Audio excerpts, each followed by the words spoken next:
안녕하세요. 파산관진 홍현필 변호사입니다.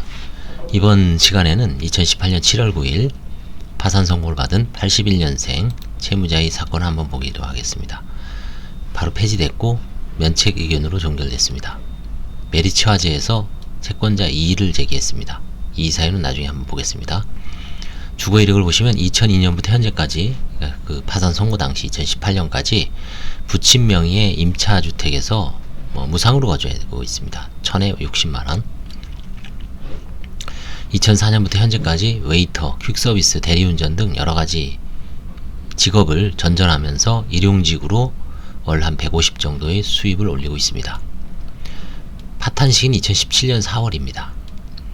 21세 때 결혼하고 좀 일찍 결혼하신 분이죠. 21세 때 결혼하고 가정을 이루었으나 특별한 직업 없이 일용직 수입만으로 생활비가 늘 부족하여 카드와 대출을 통해 돌려막기 끝에 채무가 증가하였고, 이런 게 이제 갈등 상황이 초래돼서 배우자도 오랫동안 별거 후 현재 이제 이 협의혼 신청 중입니다.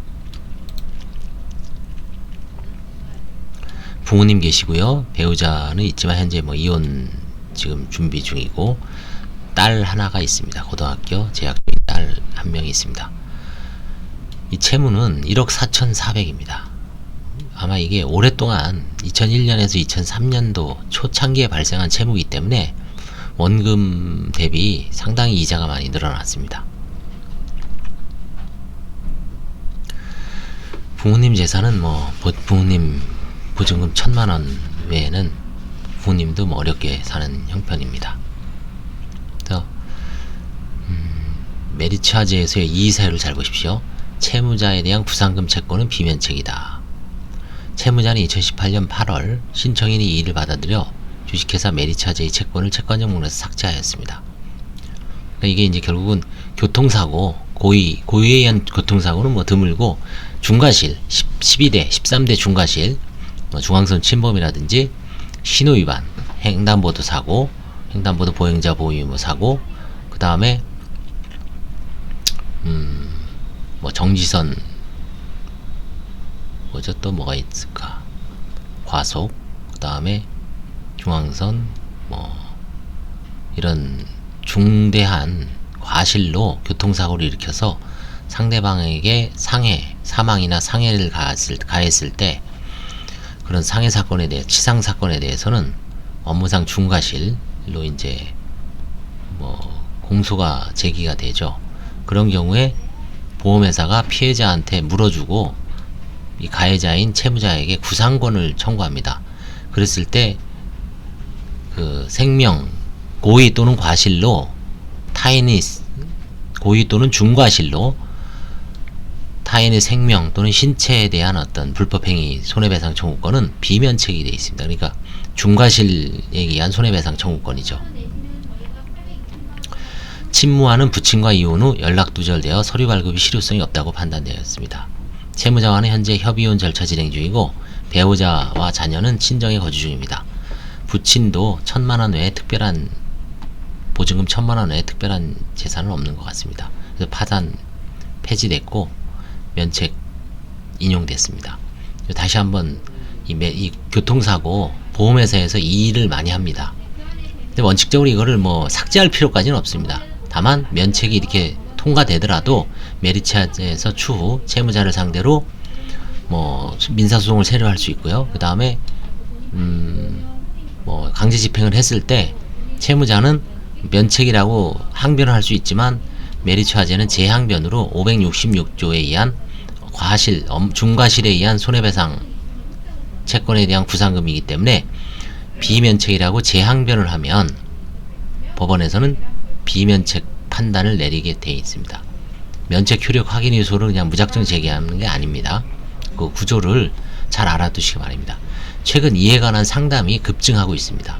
제가 나중에 또 따로 그 어떤 흐름을 보고 그 유튜브로 다시 한번 상담을 좀 줄여서, 아니면 그동안 제가 진행했던 거, 어떤 산부인과 의사가 태아를 잘못 받아서 태아가 뇌 질환을 받아서 이제 정신 박약화가 된 사안에서 과연 그 산부인과 의사의 과실이 경과실인가 중과실인가.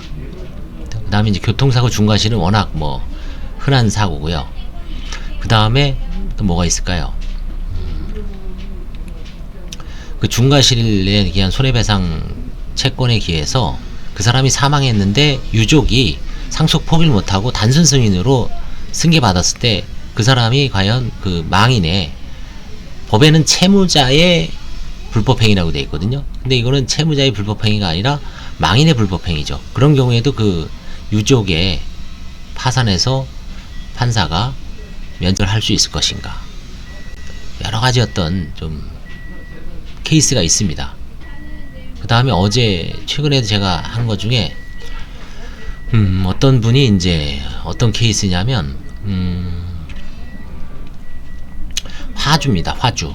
뭐 어떤 기계 장치를 자기가 소유주인데 이제 그걸 옮기기 위해서 화물차를 부른 겁니다. 근데 이게 무거우니까 지게차도 있었겠죠. 지게차 기사와 화물차 기사를 불러서 작업을 시킨 거죠. 근데 사고가 났습니다. 지게차 기사가 과실로 물건이 쏟아지면서 화물차 기사의 다리가 절단되는 사고가 났습니다. 자, 그러면 원래는 뭐 나는 물건 주인에 불과하기 때문에 관심 없는 것 같지만 그 공작물의 점유자, 소유자에 대한 어떤 사용자 책임도 있고, 그 다음에 이제 그 지게차 기사가 오랫동안 이 사람하고 이제 지휘 감독을 받으면서 있었기 때문에 고용관계를 인정돼서 사용자 책임을 물었습니다. 그때 과실이죠. 기본적으로 고의는 아니죠. 과실로 인한 사고가 발생해서 그 화물차 운전자가 다리를 잃었습니다. 과연 이게 경과실인가 중과실인가? 제가 보기에는 치명상이기 때문에 일반 형법상에서도 불구에 의한 사고는 중과실로 보죠. 중과실로 볼 여지가 있습니다. 지금 불치병이 생겼죠. 불구가 된 거죠. 장애인이 됐죠. 치료가 불가능하죠. 의족을 쓸 수밖에 없죠. 자, 그런 상황에서 그 지게차 운전자는 중과실이라도 과연 이 화주는 뭐 자기가 직접 그 운전을 한 것도 아니고 그냥 물건을 지게차하고 화물차 운전자한테 이거를 어떻게 실어서 물건을 상하차 시켜서 어디다가 설치해라, 그런 지시변이 한 적이 없는데 운전자들이 잘못을 해서 사고가 일어난 거에 대해서 그 화주 물건 주인도 과연 중과실일까요, 경과실일까요? 그런 판단은 파산법원에서 하는 게 아닙니다. 어디서 하냐?